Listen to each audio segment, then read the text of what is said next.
Hi, everyone. Can you hear me? Fabulous. Hi, everybody. Thank you so much for being here. I want to welcome all of you in person as well as everyone joining us virtually. I'm Sarah Newman. I'm the James Dicke Curator of Contemporary Art here at the Smithsonian American Art Museum. And I could not be happier to be welcoming Nick Cave and Bob Faust for a conversation this evening. We'll be discussing Nick's brand new exhibition, Mammoth, as well as the ideas of collaboration and the creative process. And for those of you here in our auditorium, we've been watching a video documenting Here, which was a series of collaborative projects that took place in 2015 in Detroit, and it just kind of gives us a little sense of the work in action. And this evening, we gratefully acknowledge the diverse and vibrant Native communities who make their home here, the Native peoples on whose ancestral homelands we are gathered, and the labor of people who were enslaved in constructing this historic building. Before we begin, I do have a few sort of housekeeping things to share. A reminder to please silence or turn off your cell phones before we get started. No flash photography is permitted during the program. And we will hold a Q&A at the end of the program. So for those joining us online and who are subscribed to our YouTube channel, please use the comment section to ask questions at the end of the program.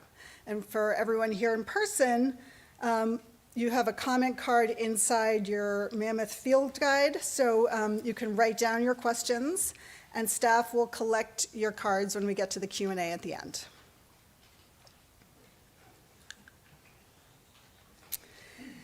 Nick Cave and Bob Faust are partners in life and work.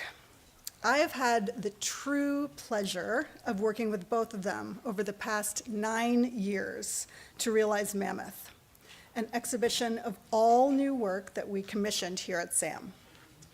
I hope you've all had the chance to see it or will see it soon, because it's something that really needs to be experienced. That sense of experience is core to all of Nick Cave's art. The projects he makes are extraordinary, or the objects he makes are extraordinary, sorry, but his work is never just about objects. At its heart, it's always about how art gathers people, invites movement, and creates a shared world. Mammoth continues that spirit.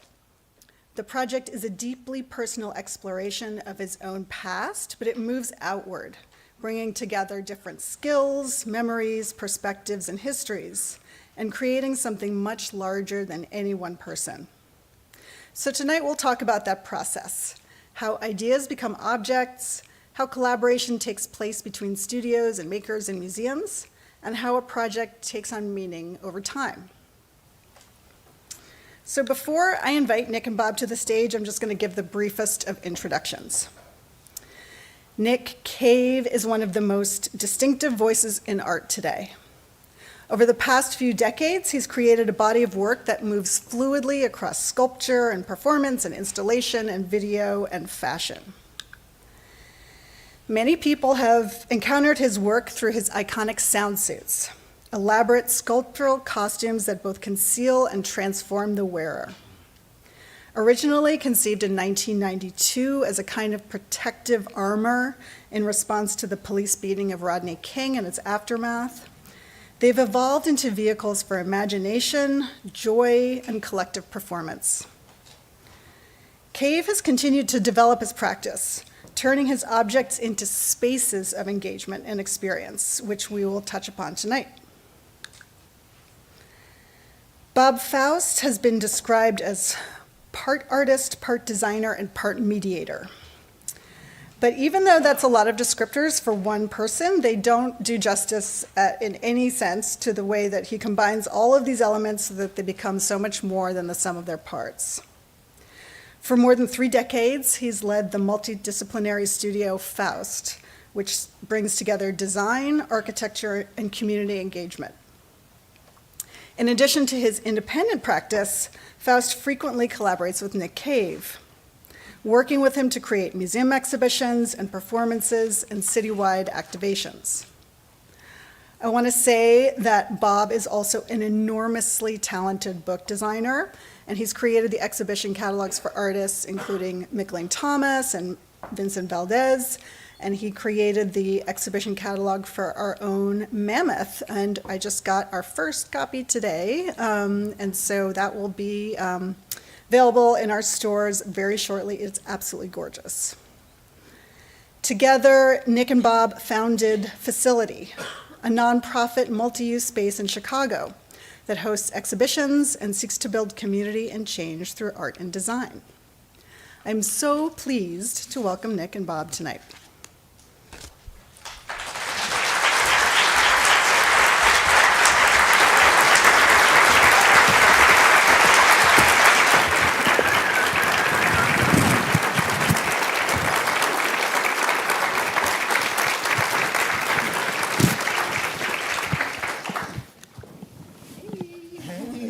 Hi.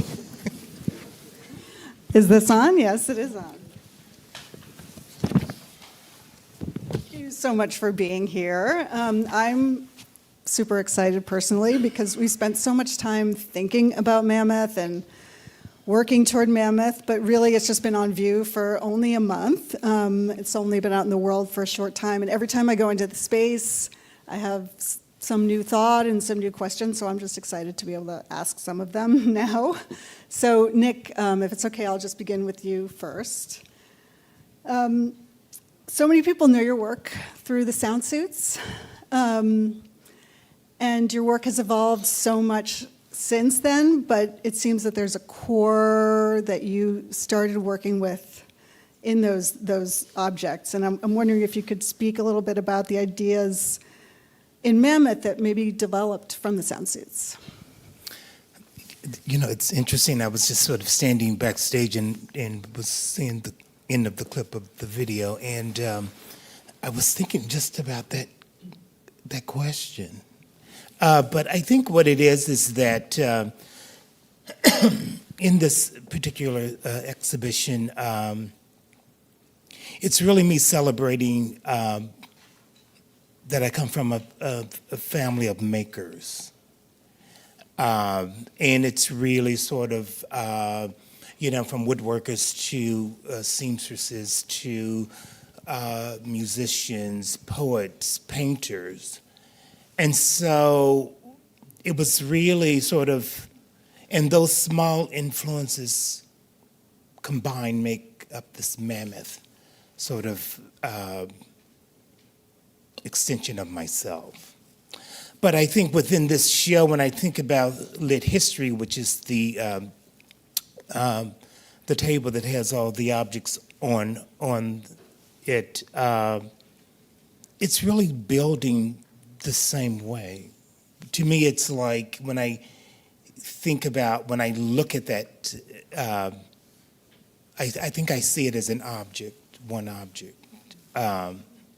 But it's made up of many, many different things. And so when I think about the sound, so it takes an abundance of materials that are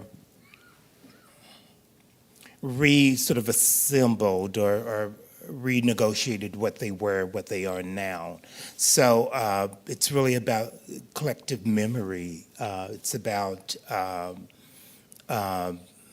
sort of covering these sort of adorning a surface with this sort of magical, sort of full sort of experience.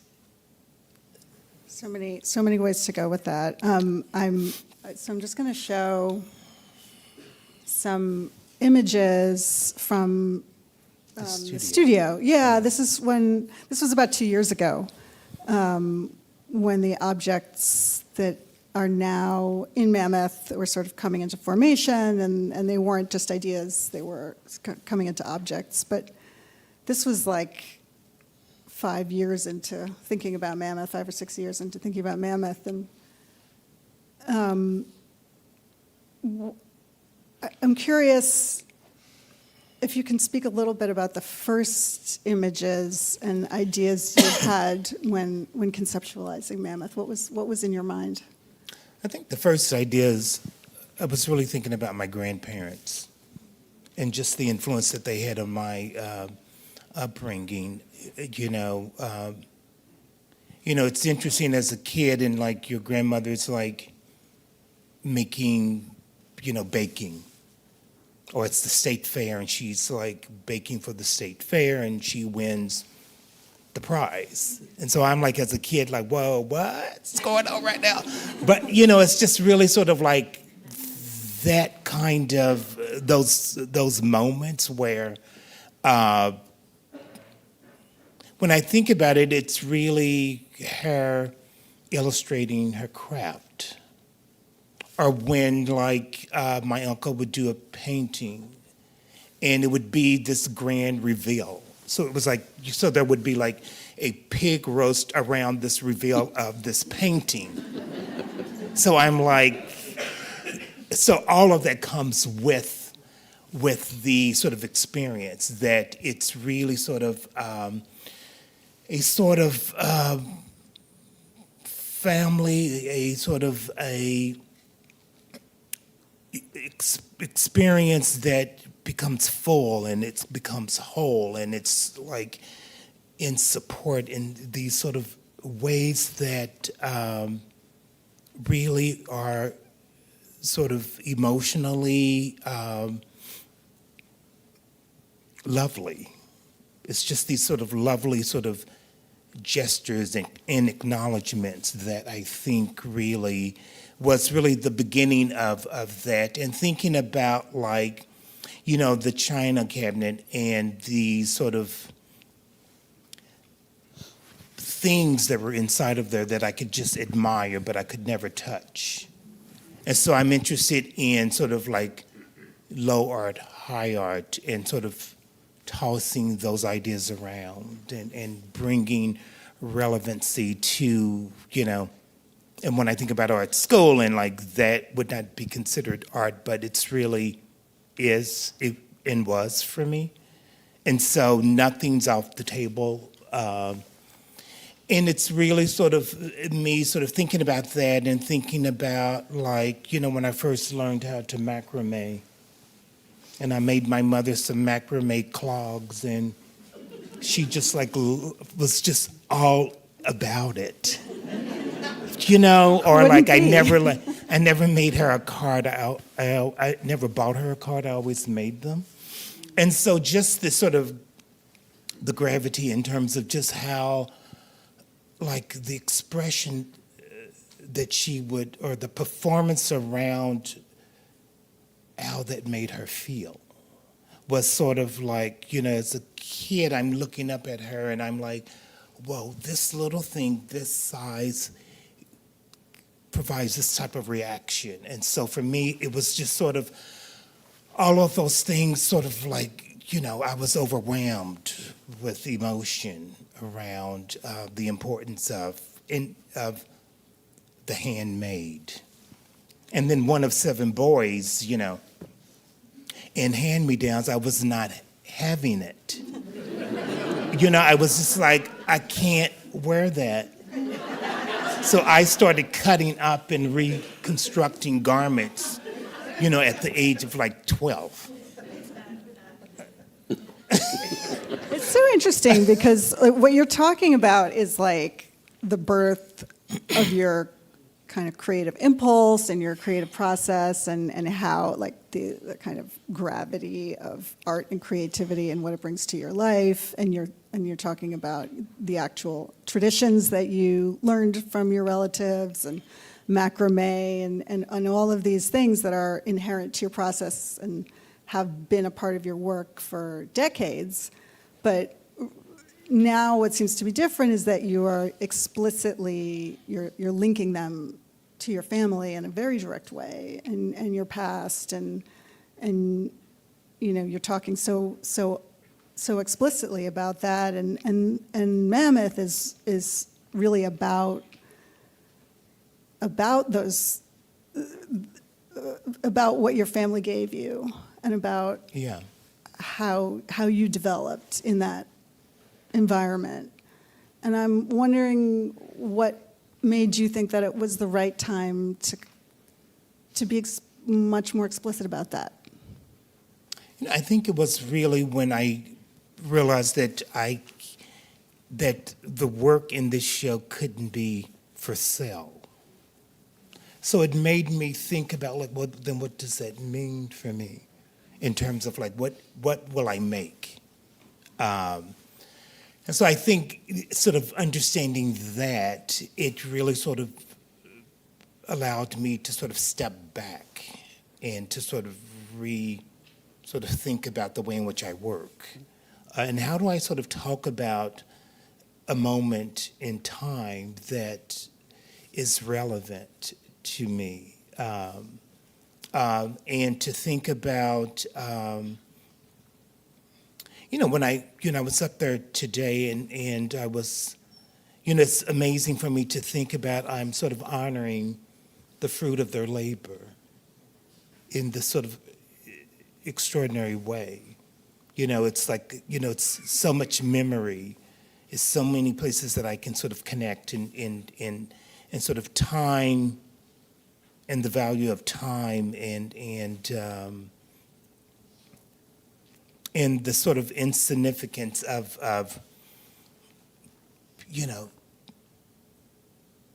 and that from a kid I was sort of like, running around with my brothers, but I was also sort of admiring like my aunt sewing something from afar, and sort of like the curiosity of that was interesting for me. Or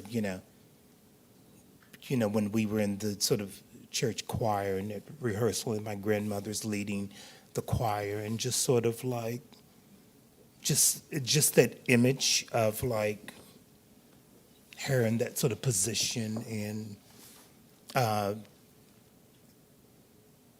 the importance of that. And so that's really, so with knowing that it couldn't be for sale, then it allowed me to sort of think about myself in a different way. When you began, did you know that it was going to be about your family and all these influences, or did that kind of evolve? Well, the question that I asked myself was, how was I made? And so that was the sort of the catalyst that sort of really opened that up. And so at that point, I did know. But collecting, I'm collecting from the farm, I'm collecting from my mother, and just, again, really sort of taking it really back to the hand. Like at the end of the day, like that is the core of my work. It's the hand building of it. And so I wanted that to be relevant in this presentation of the work. And I just really wanted to make them proud. When I go in there and look at that, I'm proud of what I'm sort of experiencing. It's something about it. It's enormous, or it's mammoth in terms of just the sort of feeling that I get when I sort of spend time with the work. It's sensitive. There's a lot of care and I think as a kid, I also sort of received all of that. Like Easter for us as kids was like sort of like big. It's like, dressed up, and to be told you look so handsome was so cute. When my mother was, oh, you look so handsome. And then also like, on the farm we would, it'd be like real Easter bunnies. So that was just a whole, it was just so, it's all of these sort of things that sort of just would explode in my sort of head and within my emotions that really are these memories that are critical. I'm bringing my mother here. She'll be here for the performance, so that'd be great. It's so interesting to hear you talk about it like that, to that sense of pride and immersion and kind of like sinking into your history, and it's like a research project as much as anything, understanding that history. And as a viewer, for me anyway, like it is that same sense of almost sublime, because you can kind of clue yourself into someone else's experience. Like, I have a portal into your history, into your past, into your experience, but then it's just, you have this sense of everybody's got a story like this. Yeah. We all have these histories, these past, these objects, these traditions, and it just kind of zooms you out into the vastness of it all. It's both. And they're all super connected. There's no one in this room that doesn't have a connection to something on that table. Yeah. So I think that's just such a beautiful and simple equalizer, especially right now. So that sense that you're talking about materials and collecting. When you are, what is the process? Are you looking for something specific, or do you let the materials guide you, or how does that happen? I'm not looking for anything, and yet I'm looking for everything at the same time. So it's really sort of like the impulse of an object that sort of triggers a desire to import it into this project. And I'm not, you came to the studio and I sort of set up, let's just say a sample of what I'm going to sort of do in terms of presentation. But, I'm sort of collecting and sort of documenting and putting away.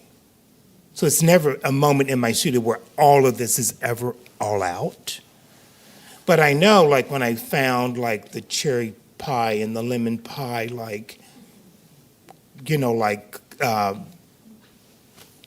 dish, I was that was everything to me. And yet it's nothing that I would ever have in my house. But it was it just was oh my God. So it's that sort of thing. It's the sort of just, again, just, I can identify with that, and it brings me to these sort of places that, provoke an emotion. And so it was, so I'm collecting really sort of pretty much out of impulse, and my grandmother had this amazing, every time she would travel, she would buy a thimble. And so it's, it's that sort of tells me something about her. And so it's these sort of, I think about but I think it's really sort of the same way in which, when I'm working on any of the work, it's really sort of, I just need so much inventory around me,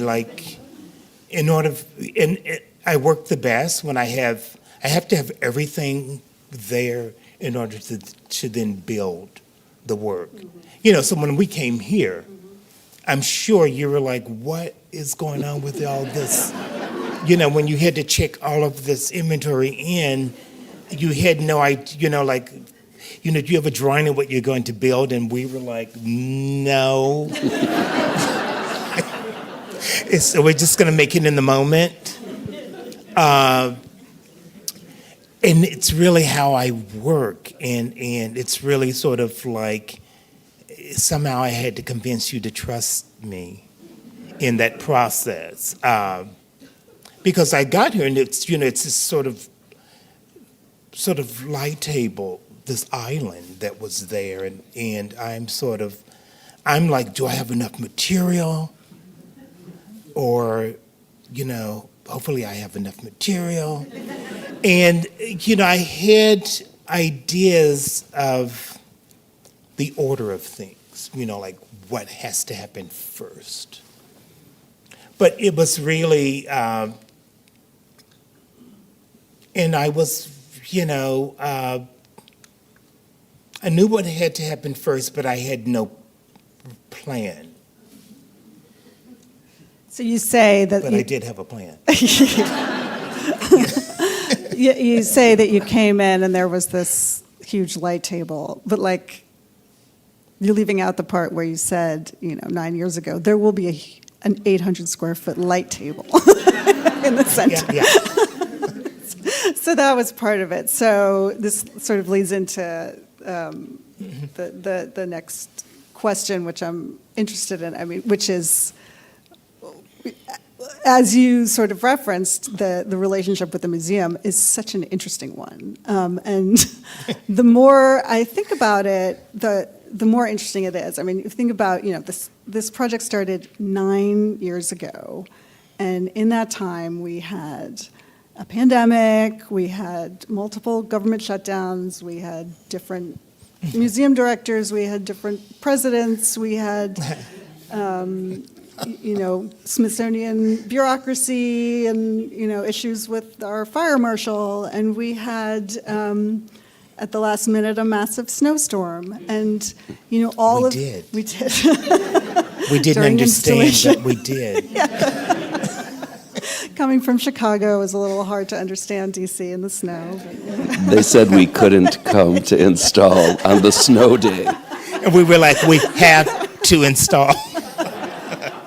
Our hotel was only 4 blocks away. We did it.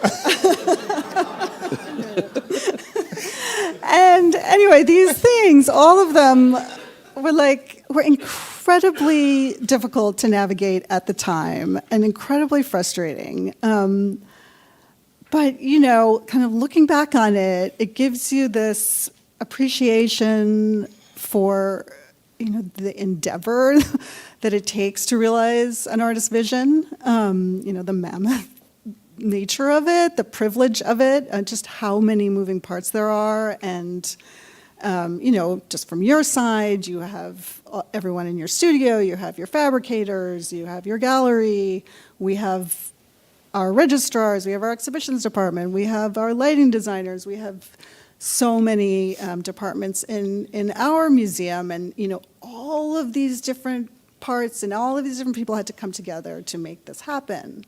And it makes it so meaningful. It's a vision, and all of these people kind of mustered everything to make it happen.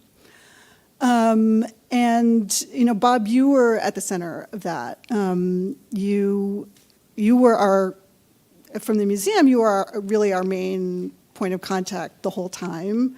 You were sort of guiding everything and managing the entire process.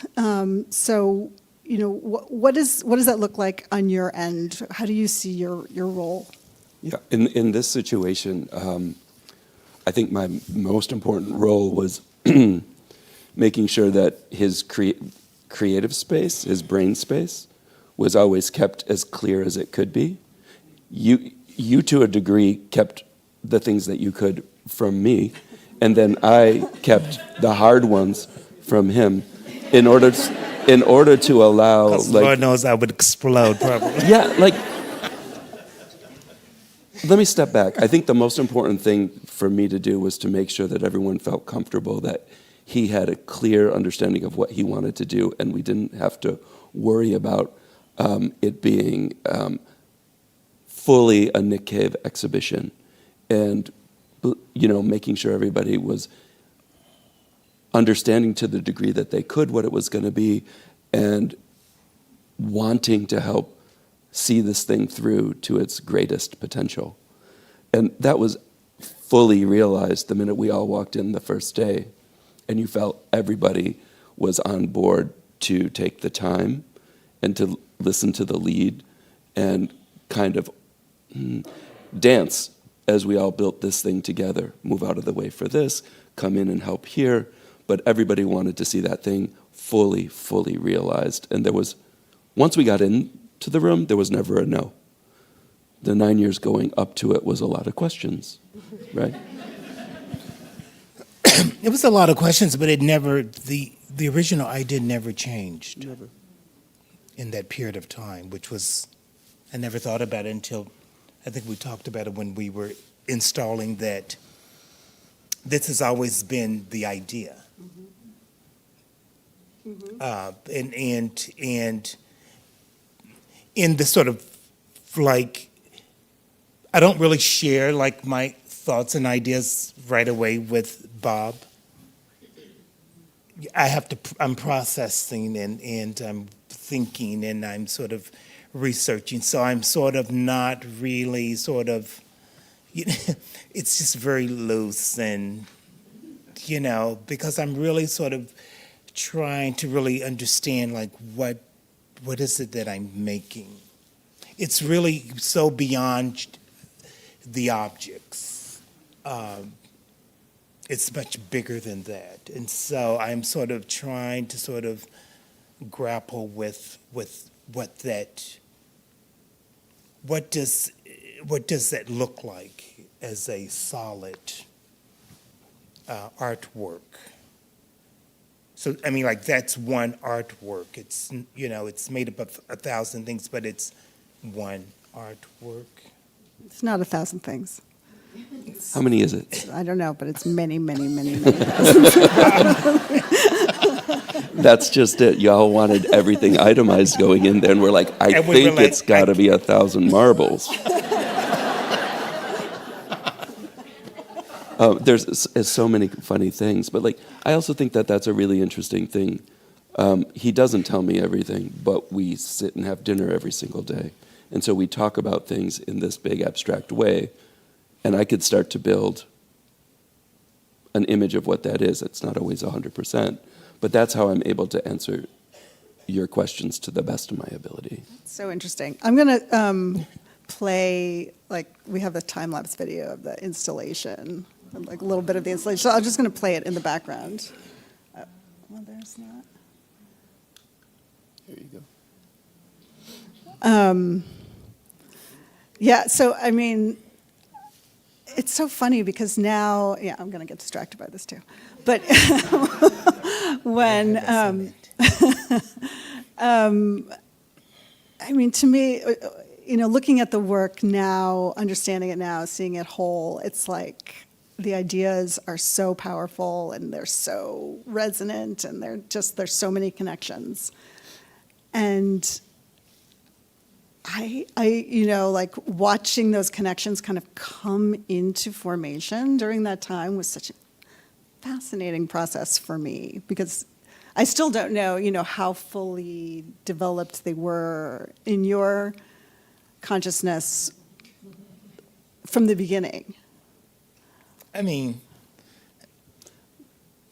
don't you think there's 4 works in this show, and all of them were fully formed. You just didn't know exactly what they were going to look like at the very end. But they were all fully formed. yeah, I mean, I had some tough days installing lit history. I mean, there was a number, and I had those days because there was too much noise in the room for me. And so when the snow days were great, because we were the only 2 in the museum. You were there too, but it was just quiet, and I could like work through things. But there was moments where it was like I wasn't happy with the placement of things, and so then I would just leave for the evening and work through that. I don't know if Bob knew that I was going through that I mean, you can tell a little bit, but either, but you can tell a little bit. You guys, when he says he wasn't happy with certain things there, it's also kinds of stuff that you may never have known. It's the minutia that he's talking about. It's like this relationship to this thing by an inch or two or an angle, and what does it look like when I walk past here and see that. So it's very, very specific. And that, I have no problem just sort of like, clearing the slate and starting again. It's just what I have to do. It's really sort of, and I've, been in this long enough to know that that's okay. There did seem to be some moments of serendipity where you were like seeing the way objects kind of were placed together accidentally and then created meanings that you didn't necessarily expect. Yeah. But, I think this is really sort of like, I don't know, it's like the sort of, the world in which we live in right now, too. It's the madness of it all. But yet, within that, there has to be order. So I'm also sort of thinking about that. I'm also thinking about the state of the Smithsonian at the time. And why am I here in this moment, which, 9 years ago, who knew? And so, so I'm, all of that also plays a very critical sort of role in the sort of outcome. But it was very fun to do. It was fun. During the installation at SAAM, were there moments that surprised either one of you? Go ahead. Like for me, like at the end when all of the lifeguard chairs finally got set, placed, and mounted with their speakers, their gramophones, like everything started to settle. The busyness all settled because there were these like anchors throughout the room that made the room a single thing. And I think that was really, really not serendipitous, special. And I think for me, it was, I don't know, I think, lit history was always sort of an ongoing sort of discovery of, these sort of amazing sort of moments. Again, I have a plan, and yet I'm open to what may show up in that process. And there was a lot of things that happened that I was really fascinated by and was happy with and resolved at the same time. I mean, it's not ever finished. It is what it is right now. So. It's such an interesting tension with your work because seeing you operate and seeing, Bob, as you were describing, it's a game of millimeters at some points. It's and the objects are crafted so beautifully and so specifically. And yet you are constantly inviting a collaborative process and with other artists and with other makers and with the audience, and you're bringing other people into the process. And when we were showing the film of Here, and then there are performers, and there's so many different variables that you invite in. How do you kind of navigate that tension of your, I don't want to call it perfectionism, but your vision and, the kind of chaos that others bring into it? I know what the outcome must be, so that's clear. I know it, no one else does. But it's the process that it's really sort of fascinating for me. I'm interested in what we discover in the process that may sort of open up a different sort of way in which I see something. And so I'm interested in creating that sort of space. I'm never committed to, I know what the end result has to be, but I'm not committed in the process of that it, in order to get there, we can take many different routes. So I'm open to that.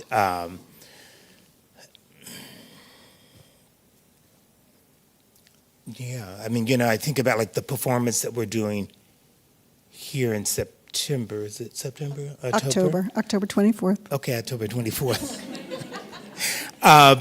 We did, we did the video, Rome in Chicago, and, we set up the objects as an installation first. Just the body of the form. And it was just so amazing. And I didn't know what that would look like, but it was like these big mounds.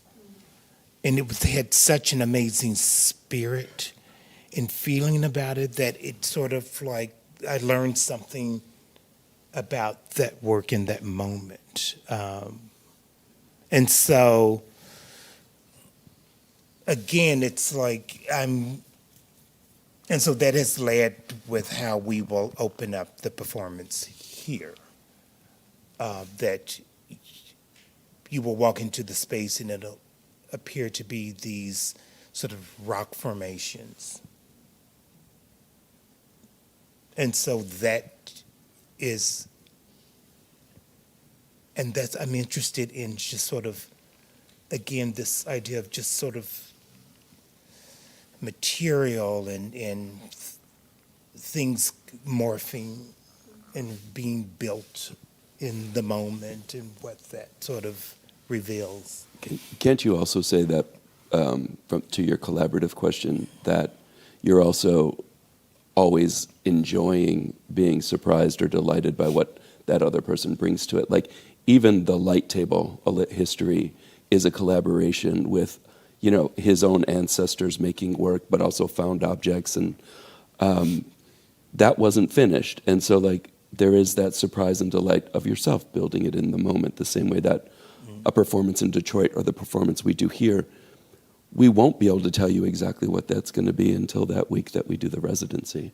And so I think there's part of you that's confident enough in the idea and whatever it's going to be that we can invite others into that process. And then by doing that, not only do you get the surprise and delight alongside the confidence you know what it's going to be, but all these other people get to take away something that they never had before, and maybe a little learning about what being vulnerable and collaborative really means. Like, the word collaboration is such a crazy word. Like, some people think it's just borrowing this and putting it in mine. But like, collaboration is making something that no one person ever could have made on their own. And that means you have to be open to like the stumbles and the other things that might be like the wild successes. And that's what we're hoping, is that through these more community efforts, which are generally performances, that we get to make more makers feel like being vulnerable is a really great thing. I know we are going to turn to Q&A in a moment, but I just want to talk about one part of the exhibition also, which is this amazing wall work. That's in the exhibition, you just don't know. This is in the exhibition. So this is the mural under Promised Land, which is a work made up of this mural, which is 60 feet long, 60 feet wide, and covered by layers and layers of beaded curtain. So let's see.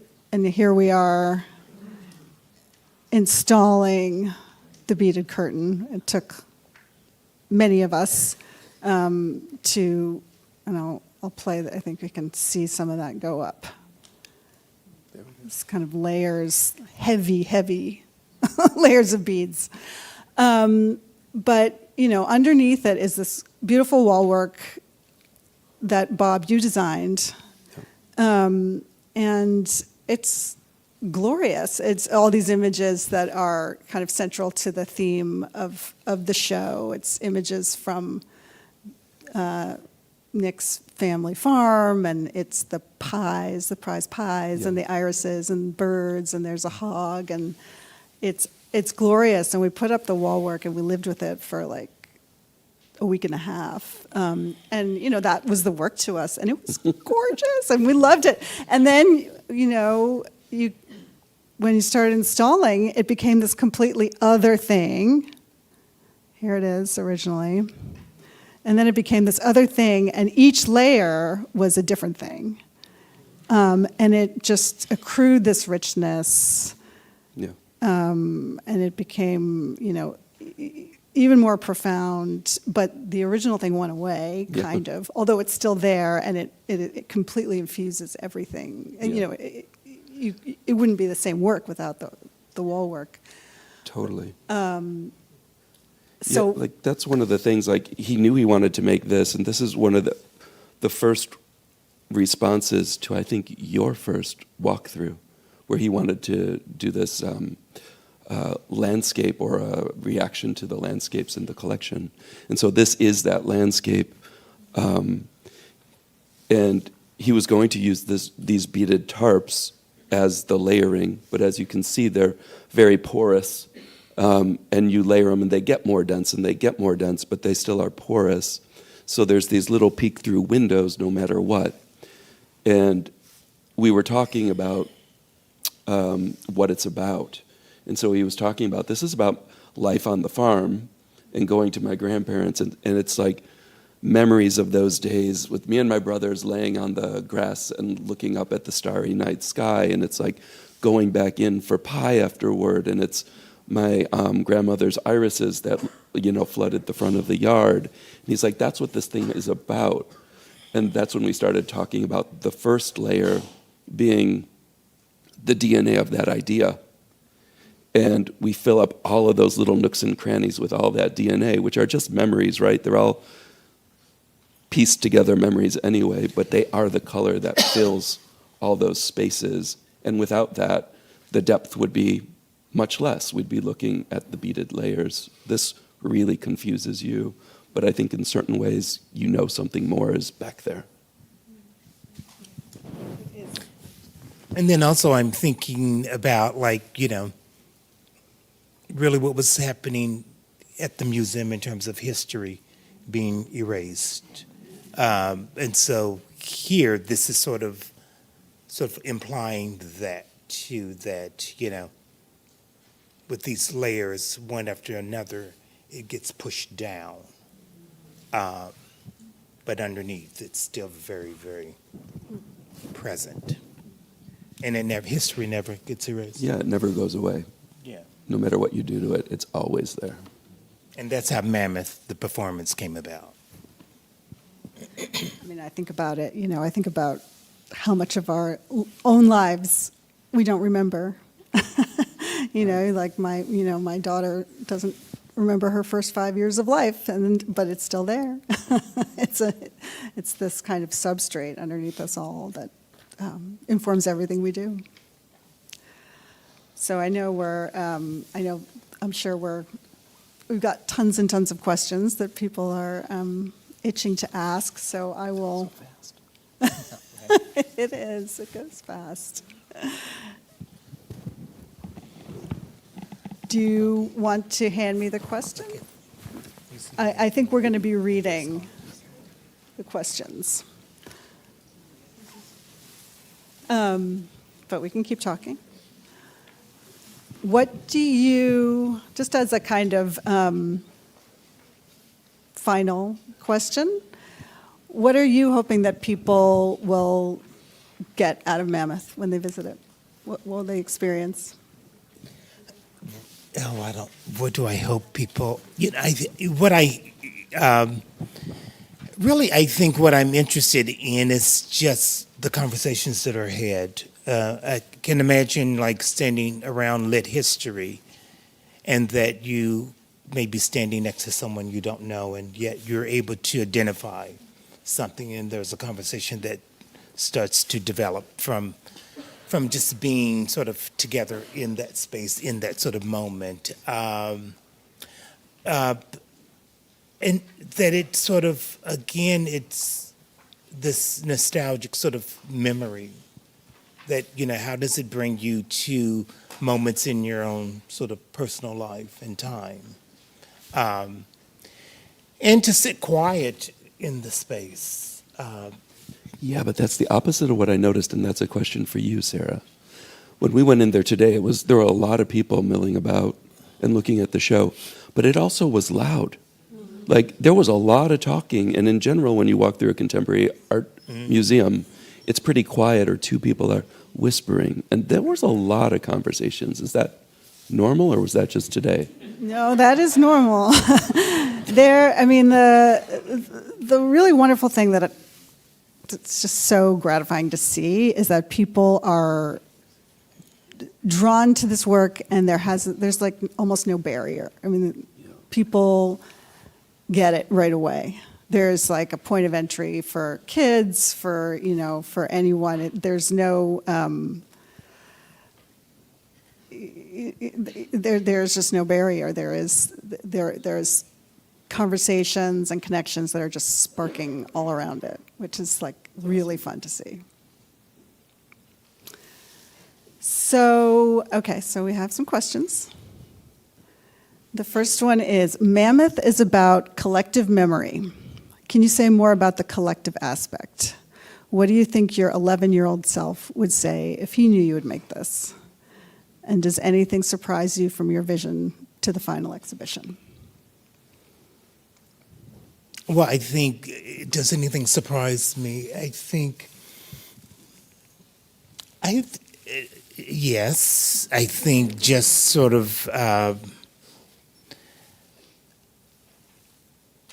I think it all surprises me at the end of the day that, I have as I said, a very loose idea. And so I think the process allows, in the sort of the conclusion of that, I love when I know I can walk away and that it can, survive on its own.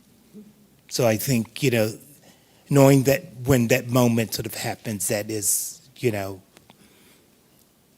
I don't know if I would say surprise, but it's a resolution. My 11-year-old self, nothing, I would just be as I was at 11. I don't know, it's like, I wouldn't know, I don't know. I was very curious at that age and just surrounded by so much unconditional love. And so I think that, I think that's the one thing about, parenting is that, my mother, I was never like, they stayed out of the way of like, my creativity and allowed me to do it. And so I think about that, and that, there was never a moment where I was ever felt that, I was stunned by whether or not I could do this as a living. And so I think that changes, how I sort of, am in the world. How I choose to be in the world is because there was no sort of barriers along the way.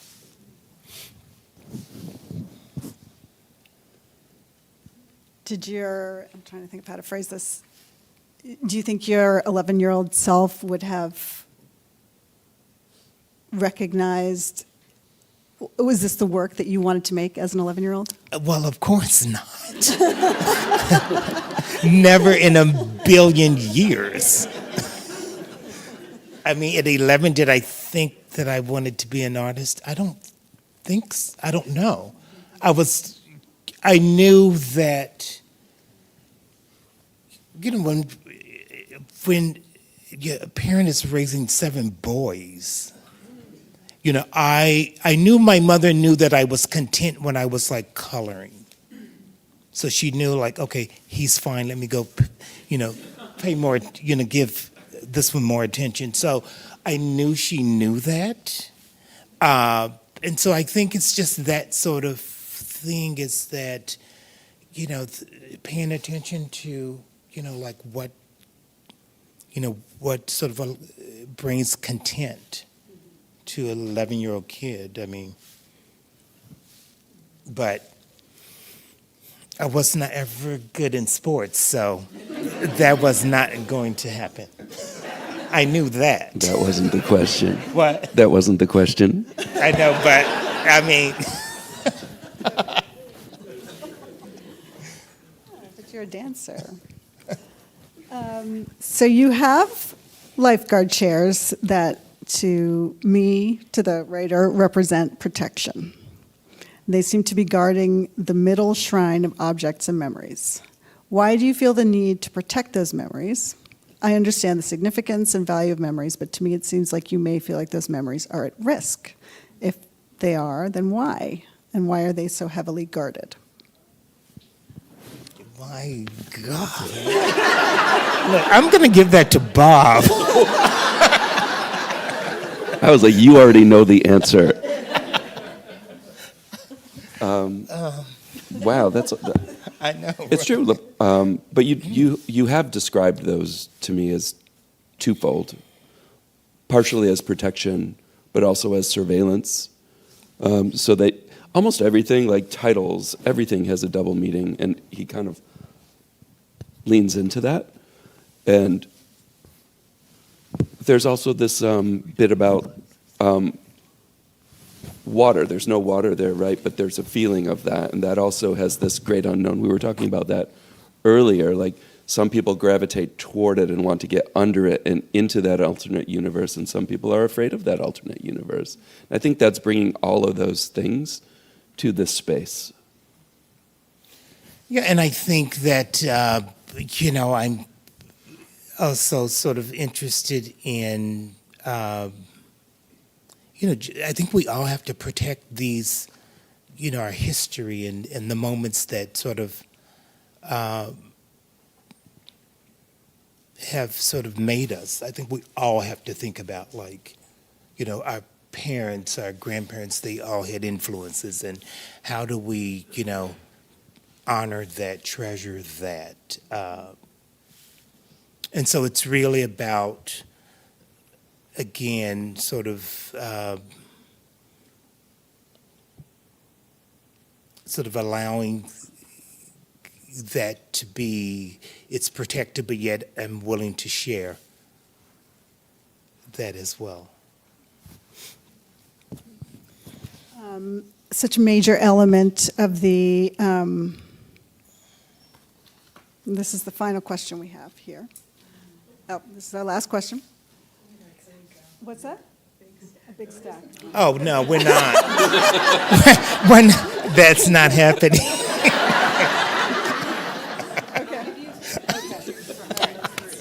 I'm like,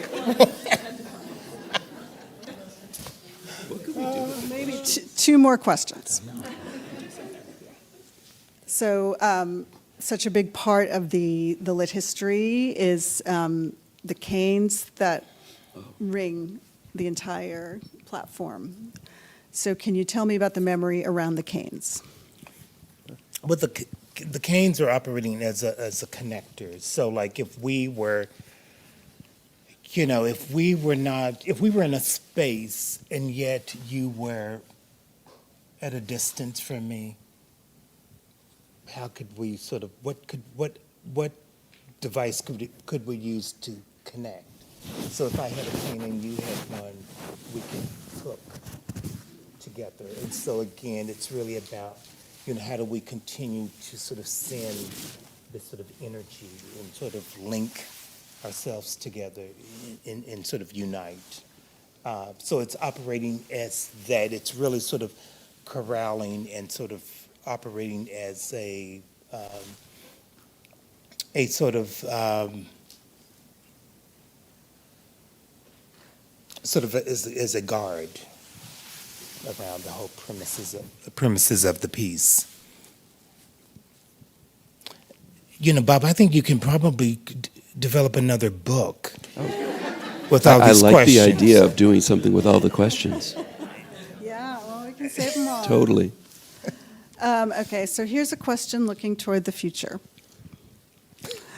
What advice would you give to the new generation of young artists today, looking to make it in today's cultural landscape and political and economic and AI landscape? Well, you know, as a professor at the School of the Art Institute, you know, I'm working with, you know, young people, the next generation. And again, it's really, I think the most important thing is to be as fearless as you possibly can be. I think art has always been a reflection of society, and we must be sort of activists within our practices. Yeah, I'm an artist with a civic responsibility, so I think that's important, that to understand why are you here, and if art is the vehicle that is leading your life, then, you know, what is the purpose? How does it have purpose? What about you, Bob? Yeah, I mean, I just think of like art and design as like the two most powerful tools for anything, but for social change in the biggest way. And if that's your calling, either of those two creative things, it's like put it to the greatest use you can put it to. And, you know, yeah, the fearless part is a big thing. Yeah, it's been just incredibly sustaining to see people, as you say, to come into the show and to have responses to it, and to just connect on such a deep level. It seems to just like there is a visceral connection that you have to another person's experience that is just is so powerful. And I think so important now. So, thank you. Yeah. You know, do you have the book to show them? I left it in my office. Well, let me say, thank you so much for everything. Yeah, the Mammoth book is beautiful, beautiful. And we have been talking about the Mammoth performance on October 24th, so more to come. And thank you, Sarah, for the invitation, and it's been amazing working with you and the team.